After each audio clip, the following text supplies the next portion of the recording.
Breaking News Kompas TV kembali hadir saudara dan kita akan segera mengikuti sidang perdana yang akan diikuti oleh Sekjen PDI Perjuangan Hasto Kristianto. Tapi aslinya ada. Sekarang yang ada dulu. Yang aslinya supaya. Ini kami tulis fotokopi ya. Oke, nanti kita bisa.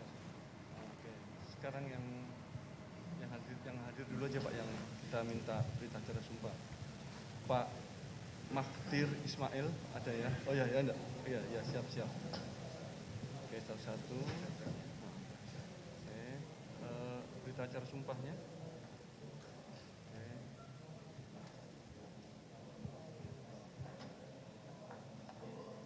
Pak Mahtir.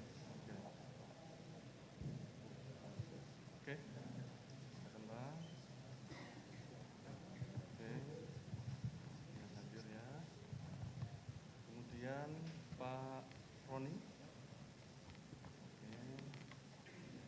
Oh, aslinya?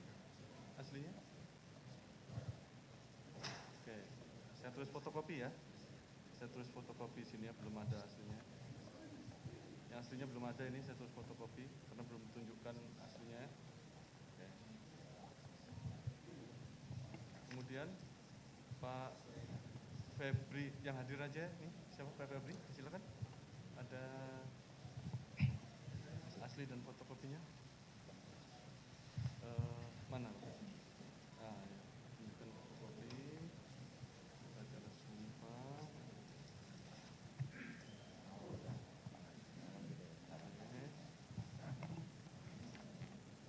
Sudah. Silakan diambil. Oke. Dengan asli. Oke. Kemudian siapa lagi yang hadir, Pak? Pak Arman Anis. Oke.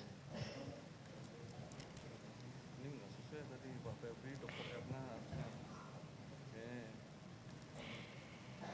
Ya saudara, saat ini sidang di Pengadilan Tipikor Jakarta masih berlangsung, di mana saat ini Hakim Ketua sudah atau tengah melakukan pemeriksaan identitas dan juga sejumlah berkas untuk nantinya berjalannya sidang perdana terhadap Sekjen PDI Perjuangan Hasto Kristianto yang dimana terkait dengan kasus dugaan perintangan penyidikan dan dugaan suap di kasus korupsi Harun Masiku.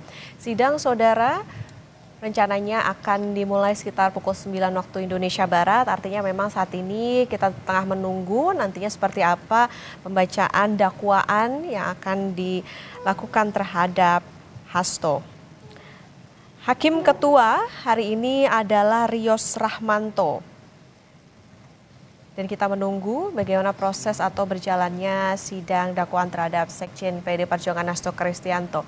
Tadi saudara, Sekjen PDI Perjuangan Hasto Kristianto juga sempat memberikan sejumlah keterangan kepada pers begitu terkait apa yang menjadi pembelaan ataupun juga yang ia dan juga pengacara tim kuasa hukumnya merasa ada kejanggalan dalam kasus yang tengah ia jalani. Pengadilan Tindak Pidana Korupsi Jakarta saudara hari ini menggelar sidang perdana Sekjen PDI Perjuangan Hasto Kristianto. Hasto terjerat kasus dugaan suap dan perintangan penyidikan Harun Masiku. Yang dijadwalkan nantinya pada pukul 9 pagi di ruang Muhammad Hatta Ali, Pengadilan Tipikor Jakarta Pusat. Akan ada 12 jaksa penuntut umum yang menangani kasus ini saudara. Sementara dari pihak Hasto Kristianto menyiapkan 17 pengacara untuk membelanya. Hasto Kristianto menjadi tersangka dalam kasus suap mantan Komisioner KPU Wahyu Setiawan dan perintangan penyidikan Harun Masiku. Sebelumnya Hasto juga diketahui sempat mengajukan gugatan pra-peradilan ke Pengadilan Negeri Jakarta Selatan pada Februari lalu, namun ditolak hakim. Hasto kemudian mengajukan permohonan pra-peradilan kembali untuk 2 permohonan pada 17 Februari lalu.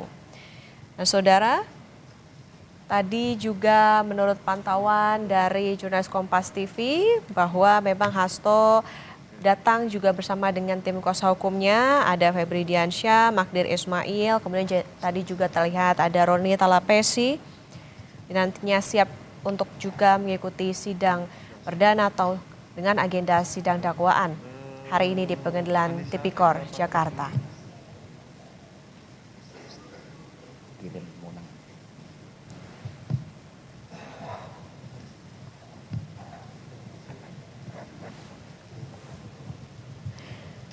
Hasto Kristianto, saudara, tadi sempat memberikan sejumlah keterangan begitu terkait dengan kasus yang menjeratnya.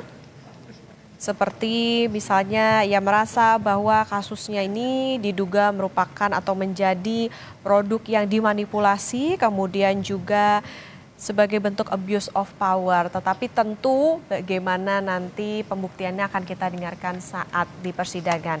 Sekjen PDI Perjuangan Hasto Kristianto, saudara, dalam sidang perdana dakwaan dugaan suap dan perintangan penyidikan Harun Masiku bilang bahwa kasus yang menjerat dirinya adalah tindak kriminalisasi.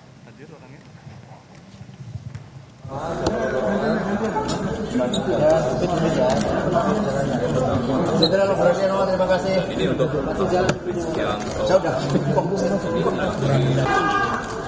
sehingga dari tempat ini diharapkan bisa menjadi lambang supremasi penegakan hukum yang berkeadilan.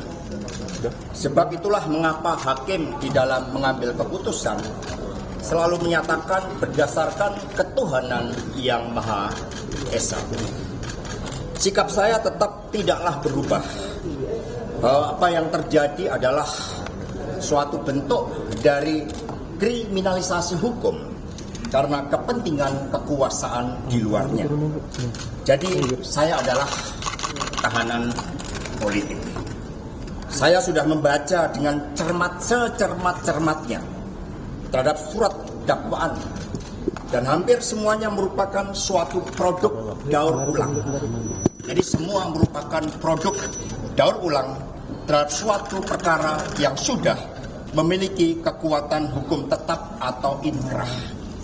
Begitu banyak manipulasi fakta-fakta hukum. Setidaknya minimum ada 20 keterangan yang sengaja dibuat berbeda antara dakwaan dengan keterangan saksi dan putusan pengadilan yang sudah inkrah.